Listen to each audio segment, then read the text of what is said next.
Naranasan niyo na ba ang ganitong kati sa ilong, sa mata at talagang nagsisipon ka at nagluluha ka?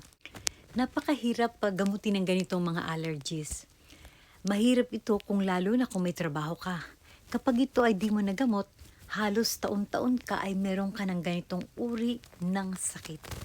Pangkaraniwan, ang mga sakit na ito ay nakukuha sa mga malalamig na lugar o malalamig na bansa. Halos ang mga nabibiling gamot, kapag ina-apply mo lang at saka lang gumagaling, pero mga ilang minuto, andyan na naman ang kati. I-try nyo ngayong gumamit ng olive oil. Once na ito ay talagang nagamit ninyo ang olive oil, hindi nyo na kailangan bumili ng kahit ano pang gamot dito. Kumuha ng Johnson buds, isawsaw sa olive oil, ipahid sa kumakating ilong. So ito yung palagi nyong gagawin kapag naramdaman nyo na talagang kumakati na at meron na kayong runny nose.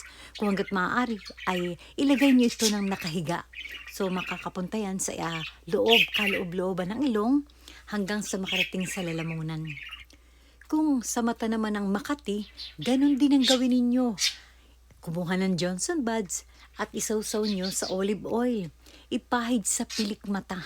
Yun yung makati, yung pilik mata. Huwag kayong matakot na ilagay ang olive oil sa inyong mata. Ito ay talagang maganda rin sa mga dry eye. So, thank you so much guys for watching and see you to my next vlog. Bye!